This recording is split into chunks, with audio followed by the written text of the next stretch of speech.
Good morning बच्चों, मैं अभिषेक मिश्र, PGT chemistry.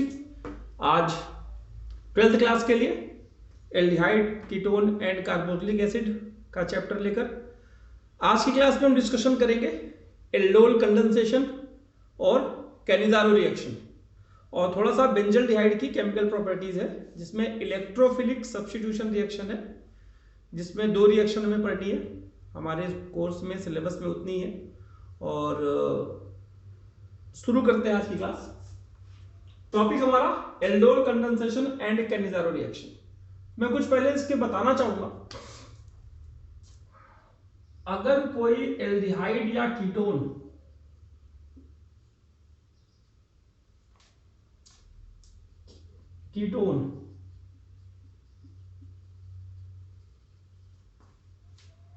Functional group के कार्बन के जस्ट बगल में जो है उसे अल्फा कार्बन बोलते हैं। उसके बाद beta, alpha, beta, alpha, beta, gamma, delta, number of carbon, इसको अल्फा कार्बन कहेंगे, इसे बीटा कार्बन कहेंगे। यहां पर यह समझाना जरूरी है कि फंक्शनल ग्रुप के पड़ोस वाले कार्बन पर जो हाइड्रोजन होता है वो एसिडिक होता है, उससे H+ निकलने के चांसेस ज्यादा होते हैं, मोर रिएक्टिव होता है। इन दोनों रिएक्शन के लिए यह बात आपको समझना जरूरी है। अब हम बात करते हैं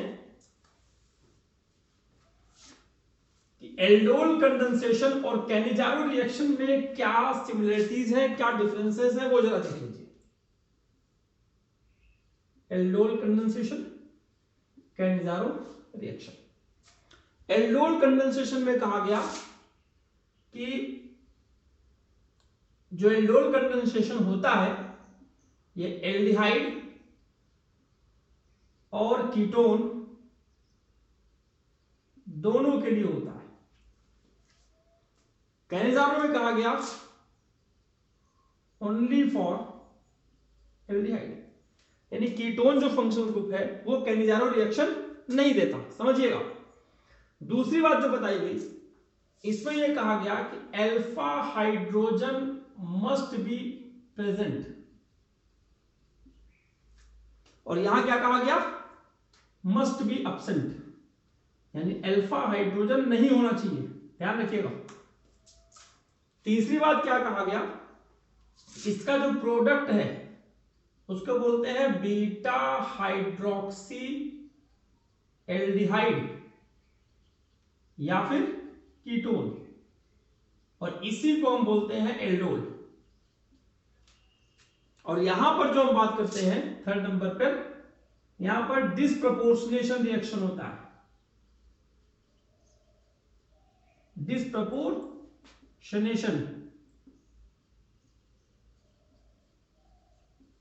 रिएक्शन, यानी एल्डिहाइड का ऑक्सीडेशन होगा एक तरफ तो COOH बनेगा, और रिडक्शन होगा एक तरफ तो एल्कोहल ग्रुप बनेगा। ये आपको समझना है। नेक्स्ट जो बताया गया, इसका जो रिएजेंट है डाइल्यूट NaOH या फिर KOH। ये डाइल्यूट का मतलब क्या होता है, 2%, 5%, ऐसा कुछ। और यहां पर कंसंट्रेटेड NaOH, KOH कम से कम 50% होना चाहिए। ये इसका रिएजेंट है, ये इसका डिफरेंस है। एग्जांपल आपको हम कुछ समझा देते हैं। जैसे ये एल्डिहाइड है, इसमें अल्फा हाइड्रोजन है तो एल्डोल देगा, इसमें भी अल्फा हाइड्रोजन है एल्डोल देगा, इसमें भी अल्फा हाइड्रोजन है एल्डोल देगा, इसमें भी अल्फा हाइड्रोजन है एल्डोल देगा, इसमें भी अल्फा हाइड्रोजन है एल्डोल देगा। ये सारे कंपाउंड एल्डोल कंडेंसेशन में जाएंगे क्योंकि all have alpha hydrogen atom. अब यहां की बात कर लेते हैं HCHO, ये कैनिजारो रिएक्शन देगा। बेंजीन रिंग के जस्ट ऊपर CHO, ध्यान देखिएगा यहां पर अल्फा पोजीशन पर हाइड्रोजन नहीं है, हट गया हाइड्रोजन, एल्डोल कंडेंसेशन देगा।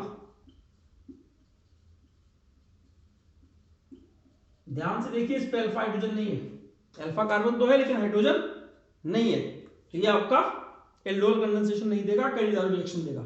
फिर से कैनिजारो कैनिजारो कैनिजारो, फॉर्मल्डिहाइड यानी मिथेनॉल, बेंजल्डिहाइड यानी फिनाइल मिथेनॉल और 2,2-डाइमिथाइल प्रोपेनॉल या टर्सरी ब्यूटाइल एल्डिहाइड, ये आपका कैनिजारो रिएक्शन के एग्जांपल हैं और ये सारे एल्डोल कंडेंसेशन के एग्जांपल हैं। तो कैनिजारो रिएक्शन को जरा मैं एक्सप्लेन कर देता हूं, उसके बाद एल्डोल में टाइम लगेगा, क्योंकि एल्डोल रिएक्शन में मैकेनिज्म है जो बच्चों को मुश्किल लगती है। हम कोशिश करेंगे कि आपको आसान सी लगे। फिलहाल अगर हम 2 मॉलिक्यूल्स ऑफ कोई भी एल्डिहाइड लेते हैं, रिएजेंट में कंसंट्रेटेड NaOH या फिर KOH कुछ भी रख दे, बता रखा है 50% होना चाहिए कम से कम ये कंसंट्रेशन।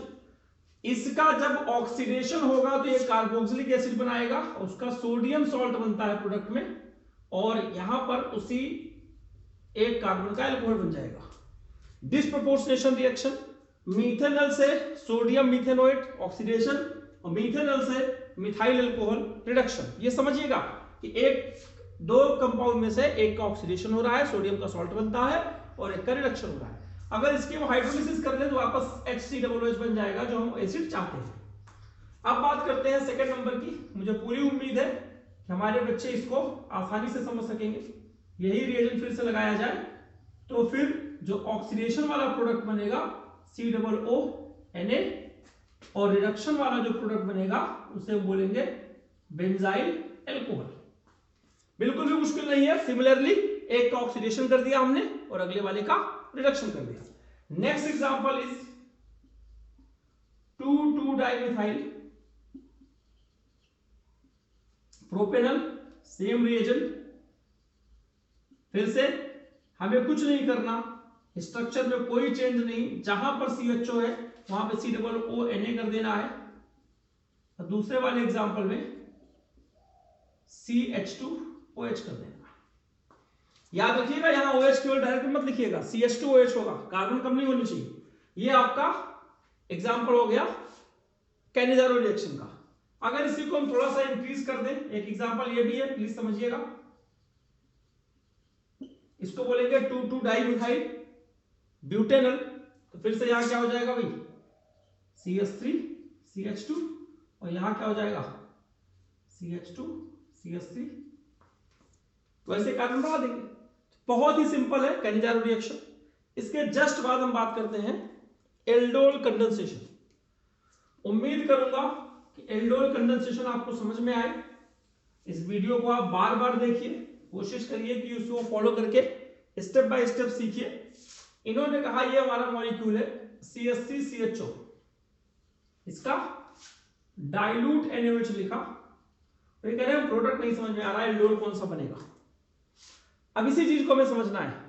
तो दो मॉलिक्यूल यहां पर है, तो जो आपका एल्डोल बनेगा बीटा हाइड्रोक्सी एल्डिहाइड, वो 4 मॉलिक्यूल का होगा, डबल हो जाता है एल्डोल में जितने कार्बन होते हैं। इस चीज को समझिए। जो मैकेनिज्म लिखने वाले हैं, हम इसका प्रोडक्ट डायरेक्ट लिख सकते हैं। हमें 17-18 साल हो गए यही काम करते हुए, तो आपको समझ में आए मैं वो कोशिश करना चाहता हूं। और जब मैकेनिज्म की प्रैक्टिस हो जाएगी तो आप भी डायरेक्टली लिख सकते हैं what will be the product.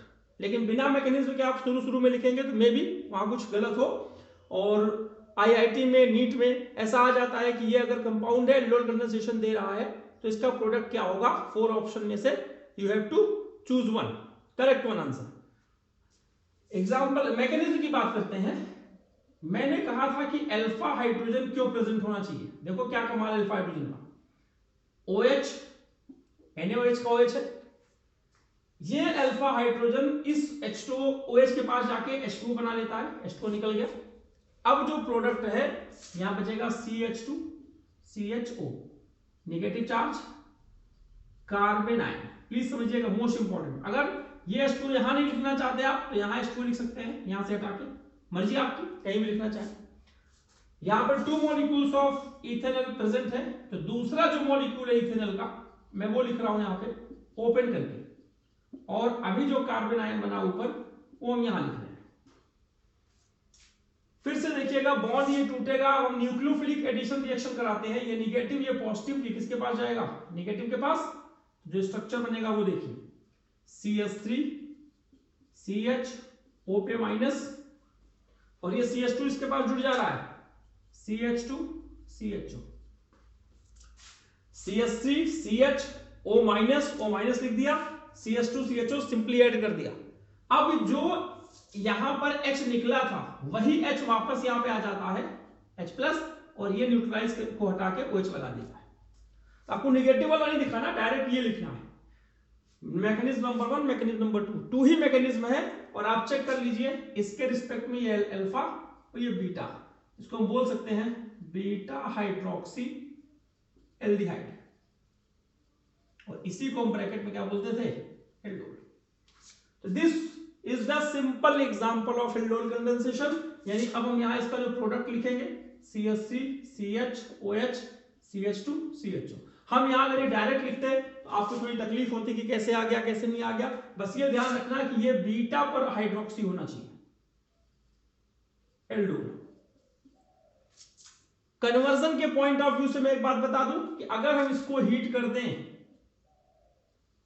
तो यहां से H2O निकल जाता है, OH यहां से निकलेगा, फिर H निकलेगा अल्फा वाले से, तो जो प्रोडक्ट बनेगा, ये तो पुराना कॉन्सेप्ट है, कुछ नया नहीं है। यानी हम कन्वर्जन अगर करना चाहें हीट करके, -H2O CH3 CH double bond CH CHO, आप समझ सकते हैं इस चीज को। ब्यूट 2 in 1 पे अल, ब्यूट 2 in अल हम बोल सकते हैं। यहां से कन्वर्जन आएगा, ये इथेनॉल भी नहीं देगा, वो कहेगा इथेनॉल से ब्यूट 2 in अल बनाइए। तो इथेनॉल का ऑक्सीडेशन करेंगे, वीक ऑक्सीडेशन माइल्ड ऑक्सीडेशन, तो इथेनॉल बनेगा, और इथेनॉल का एल्डोल कराएंगे तो ये बनेगा, और हीट करके H2O निकाल देंगे तो आपको ब्यूट 2 in अल मिल जाएगा। तो फिलहाल हम कन्वर्जन की बात को खत्म करते हैं। अब हम जो जिक्र करेंगे केवल एल्डोल कंडेंसेशन का करेंगे। तो समझिएगा जरा फिर से, मैं यहां मैकेनिज्म चेंज करता हूं। यहां पर बच्चे अक्सर कंफ्यूज होते हैं, अगर हम यहां पर प्रोपेनल लिख दें CH3 CH2 CHO, अब यहां पर क्या बनेगा वो आपको देखना है। तो जो पहली मैकेनिज्म है CH3 CH2 CHO OH की प्रेजेंस में H निकालना है, तो बहुत सारे बच्चे यहां से H निकालते हैं और यहां लिखते हैं CH2 CHO, जो कि पूरी तरह से गलत है, क्योंकि अल्फा वाला कार्बन बीच में है। तो अल्फा बीच वाले से H निकलेगा, ये हमेशा ध्यान रखिएगा।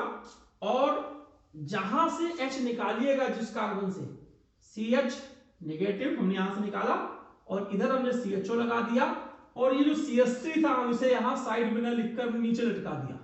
उससे क्या होगा, आपको मैकेनिज्म करने में आसानी होगी। इसे हम बोल सकते हैं कार्बन आयन। क्या बोल सकते हैं, कार्बन आयन। अब सेकेंड रिएक्शन में जो हो रहा है CH3 CH2 C double bond O H, फिर अटैक कराएंगे CH CHO CH3, आप समझ रहे हैं, फिर ये यहां पे जाएगा, और इसकी मैकेनिज्म में आपको बताऊं H प्लस वापस आ गया, यहां पर OH हो जाएगा ऊपर की तरफ। तो देखिए CH3 ये वाला, फिर CH2, फिर CH लिखा ऊपर, अब क्या कर देंगे, ऊपर कर दें या नीचे कर दें की बात है।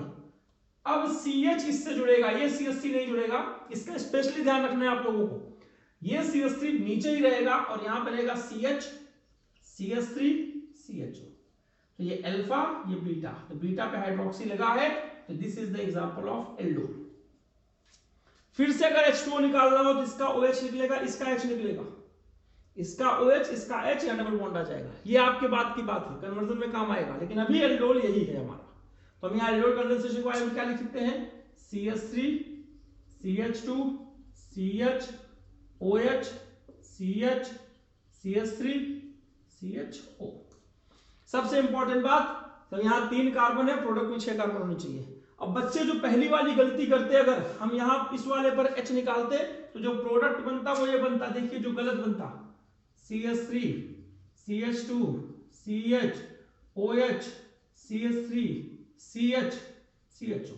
तो इसकी वैलेंसी आपकी सेटिस्फाइड नहीं होती, क्योंकि बच्चों को पता ही नहीं है कि कौन सा बॉन्ड इससे जुड़ने वाला है कौन सा नहीं जुड़ने वाला। तो ध्यान रखिएगा, अल्फा वाले से H निकालिएगा, आपसे कभी गलती नहीं होगी। ये आपको उम्मीद है कि समझ में आ रहा होगा। इसी तरह एक दो एग्जांपल की प्रैक्टिस मैं और करा देता हूं। अगर यहां पर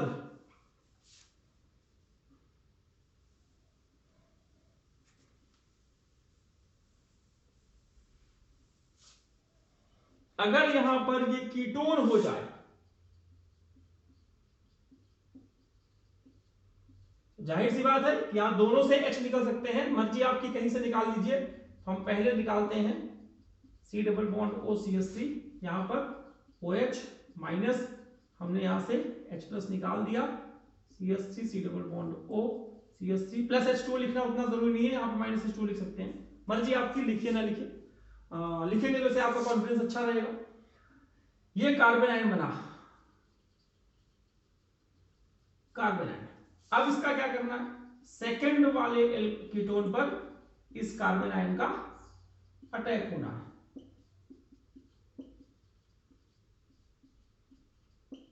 देखिए ये इस पे जाएगा। अब ये समझना है आपको जरा, तो CH3 COH हो गया। अब ये CH3 इसको बीच में मत आने दीजिए, नीचे कर दीजिए, उससे आपको समझने में आसानी होगी। और इस कार्बन से CH2 जुड़ेगा, CH2 C double bond O CH3, this is called aldol. इसके रिस्पेक्ट में ये अल्फा और ये बीटा, तो बीटा पे हाइड्रोक्सी आपको लगा हुआ दिख रहा है, यानी इसको हम लिख सकते हैं CH3 COH CH3 CH2 C double bond O CH3। Heat करके H2O निकालेंगे, कहां से निकलेगा वो आप समझ रहे हैं। तो this is the another example of aldol condensation. इसी तरीके से मैं कुछ एग्जांपल और लेना चाहूंगा।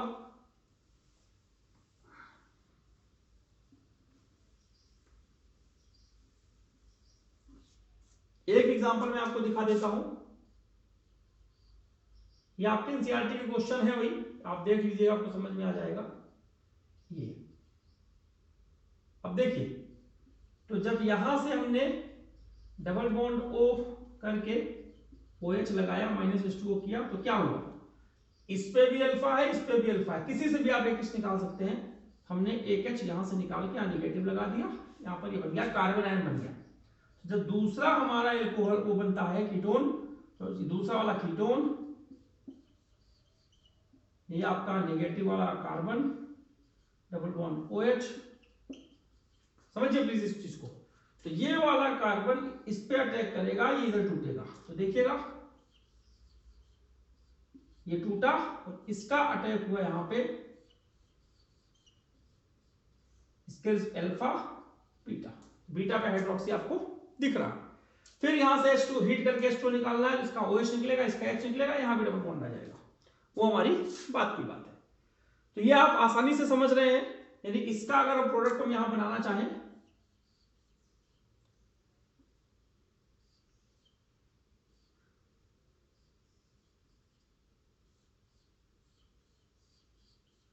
This is the aldol product. अब ऐसे बहुत सारे एग्जांपल होंगे जहां पे अल्फा H आपको मिल जाएगा। अगर यहां पर रिएक्टेंट एक ही तरह के दो मॉलिक्यूल लिए गए हैं, तो these are all example of self aldol condensation. Self aldol होता क्या क्या है, सेल्फ भी होता है और क्रॉस एल्डोल भी होता है। ये क्रॉस एल्डोल कौन सी कंडेंसेशन होती है भाई, वो समझिए। अगर दो डिफरेंट एल्डिहाइड या दो डिफरेंट कीटोन या एक एल्डिहाइड और एक कीटोन आपस में रिएक्शन करे, तो जो प्रोडक्ट बनता है डाइल्यूट NaOH, उसको बोलते हैं क्रॉस एल्डोल प्रोडक्ट। प्लीज समझिएगा, जब इथेनॉल की रिएक्शन प्रोपेनॉल से होगी तो इसमें 4 प्रोडक्ट बनेंगे। 4 प्रोडक्ट कौन कौन से, जिसमें 2 सेल्फ एल्डोल वाला होगा और 2 क्रॉस एल्डोल वाला होगा। सेल्फ वाले में क्या होगा, इथेनॉल से हाइड्रोजन निकाल के इथेनॉल पे ही अटैक कराएंगे, पीछे वाली मैकेनिज्म नंबर 1। प्रोपेनॉल वाले अल्फा हाइड्रोजन को निकालकर उसी पर प्रोपेनॉल पे अटैक कराएंगे, तो सेल्फ एल्डोल प्रोडक्ट बनेगा, मैकेनिज्म नंबर 2। और तीसरा क्या है, इसमें से अल्फा H निकालकर इस पर अटैक कराए, तो क्रॉस एल्डोल, और इसमें से अल्फा H निकालकर इस पर अटैक कराए, क्रॉस एल्डोल। तो 2 सेल्फ एल्डोल मैं बता चुका हूं, और क्रॉस एल्डोल की मैकेनिज्म मैं बताने जा रहा हूं। पहले हम मैकेनिज्म एक उसकी बात करते हैं। देखिए कैसे होता है। CH3 CHO OH minus H2O carbon ion बनता है, ये आप जानते हैं, कोई मुश्किल काम नहीं है, कार्बन आयन। लेकिन अब अटैक किस पे करेगा ये? प्रोपेनल पे। क्रॉस एल्डोल की खास बात समझ लीजिए, अल्फा H कहीं और से निकलेगा और अटैक किसी और उस पर होगा। क्या बन जाएगा? CH3 CH2 CH OH CH2 CHO। और एक इंटरेस्टिंग बात, सेल्फ वाले में इसी का अल्फा H निकालकर इसी पर अटैक कराएंगे तो 2 कार्बन का एल्डिहाइड प्रोडक्ट 4 कार्बन का होगा, 3 कार्बन का एल्डिहाइड प्रोडक्ट 6 कार्बन का होगा। लेकिन जब क्रॉस की बात आती है तो 2 कार्बन का अल्फा निकाला, तीसरे वाले पे अटैक कराया तो 2 और 3 5 कार्बन होंगे इस एल्डोल में। ये बात आपको समझनी है, इसे बोलेंगे एल्डोल। H2O निकालेंगे तो क्या बनेगा, वो बात की बात है। तो हमारा ये एल्डोल प्रोडक्ट हो गया। और जो दूसरे की मैं बात कर रहा था, अगर प्रोपेनल से हम निकालें, ये मैकेनिज्म नंबर ए। अब दूसरी मैकेनिज्म क्या है? अगर हम प्रोपेनल CH3 CH2 CHO इससे अगर हम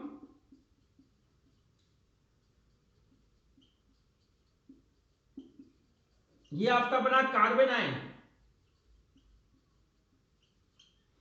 तो सेकेंड नंबर में क्या होगा? इसका अटैक इथेनॉल पे होगा। इसे ओपन करके लिख लीजिए इथेनॉल को, और इसको जरा सामने सामने कर दीजिए, CH3 को नीचे टांग दीजिए, H+ वापस आ जाएगा जो पहले निकला था। 2 कार्बन 3 कार्बन 5 कार्बन, तो 5 कार्बन का एल्डोल बनेगा। ये जो आपका प्रोडक्ट बना CH, नीचे CH3 आ जाएगा, अल्फा बीटा, ये आपका है cross aldol. Cross aldol 1 this one 3 hydroxy pentanal, और cross aldol 2 this one 2 methyl 3 hydroxy butanal. तो इस तरीके से हम देख सकते हैं कि डिफरेंट एल्डिहाइड और डिफरेंट कीटोन, या एक एल्डिहाइड और एक कीटोन आपस में रिएक्शन करेगा तो जो प्रोडक्ट बनेगा वो क्रॉस एल्डोल बनेगा। याद रखिएगा, क्रॉस एल्डोल जब भी बनेगा, जब भी रिएक्शन कराएंगे तो there is a mixture of, product में कौन कौन सी मिक्सचर बनेंगे? सेल्फ एल्डोल का भी मिक्सचर रहेगा और क्रॉस एल्डोल का भी प्रोडक्ट रहेगा। तो ये बात आपको समझनी है। अगर इस तरह की रिएक्शन एग्जाम में दे दी जाए कि बेंजल्डिहाइड की रिएक्शन CH3 CHO से कराया गया, डाइल्यूट NaOH रखा गया, आपको बताना है प्रोडक्ट क्या बनेगा।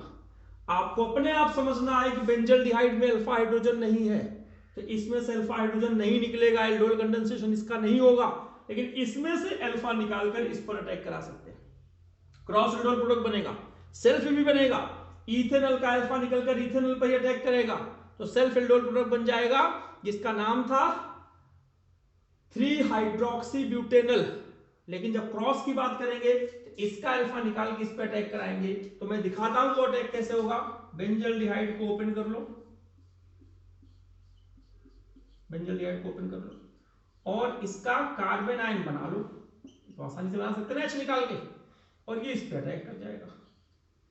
क्या असली रिएक्शन तो यही है, अल्फा H निकालना उतना मुश्किल काम थोड़ी है। अब देखिए क्या प्रोडक्ट बनता है, CH OH CH2 CHO, this is the product. ये आपकी एक्सरसाइज का 19th क्वेश्चन में कंप्लीट द रिएक्शन आप देखेंगे तो आपको ये मिल जाएगा। अब इसी क्वेश्चन को कभी कभी ये प्रोडक्ट बन गया आपका, यहां पर क्या बना सकते हैं,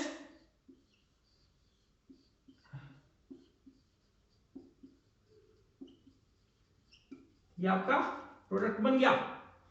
अब कभी कभी क्या होता है, यहां प्रोपेनल लिखा हुआ आ जाता है, CH3 CH2 CHO। बस आपको यही समझना है कि प्रोपेनल से जब हम निकालेंगे तो हमारा ये कार्बन आयन बनेगा, यहां पर ये CH3 आ जाएगा, यहां पर ये CH3 आ जाएगा, तो प्रोपेनल के साथ ये प्रोडक्ट बनेगा।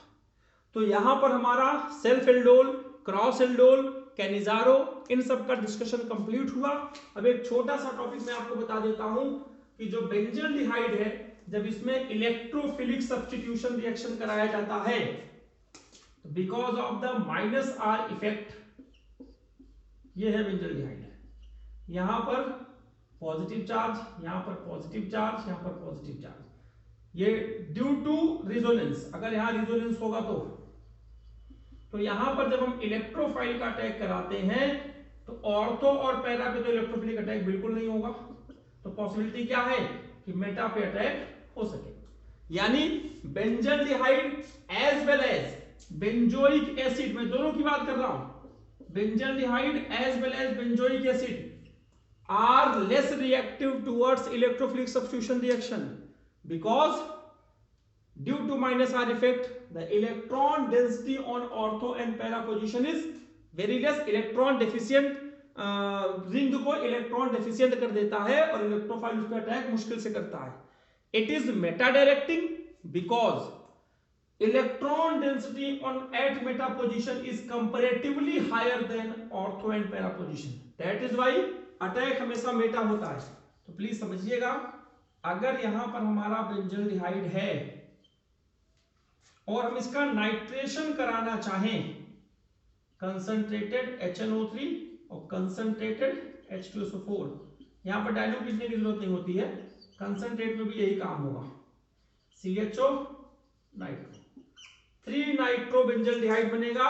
और अगर इसका हम ब्रोमिनेशन कराते हैं Br2 इन प्रेजेंस ऑफ, पता है CCl4, CH2, CH3, COOH, बहुत सारे रिएजेंट थे इसमें ब्रोमीन वाले में, तो यहां पे अटैक करेगा ये CHO, यहां पर ब्रोमीन, सिंपल सा है। और सेम तरीका, सेम प्रोसेस आपका होगा कार्बोक्सिलिक एसिड के लिए, वहां भी यही तरीके अपनाए जाएंगे। ये आपका कार्बोक्सिलिक एसिड है, नाइट्रेशन में रिएजेंट दोबारा नहीं लिख रहा, यहां पर ब्रोमिनेशन रिएजेंट दोबारा नहीं लिख रहा, वही रिएजेंट बार बार रिपीट होंगे। तो आपका मेटा पोजीशन पर NO2 ग्रुप और नीचे वाले में मेटा पोजीशन पर Br group, 3 bromo benzoic acid, 3 nitro benzoic acid in case of benzoic acid, और बेंजल्डिहाइड में भी सिमिलर प्रोडक्ट आपको बन जाएंगे। अब इसके बाद मैं आपको बताऊं एल्डिहाइड कीटोन के यूजेस में कुछ लिखा था कि ये HCHO फॉर्मल्डिहाइड होता है और इसका 40% solution in water, it is said to be formalin, और इसका यूज किया जाता है बायोलॉजिकल स्पेसिमेन को प्रिजर्व करने में। बायोलैब में आप देखिएगा जो एनिमल्स रखे जाते हैं किसी लिक्विड सॉल्यूशन में, वो यही होता है, इसी की स्मेल आती है बायोलैब में जब हम घुसते हैं। तो इसके बाद CH3COCH3 एसीटोन, इसका यूज किया जाता है नेल पेंट रिमूवल के रूप में।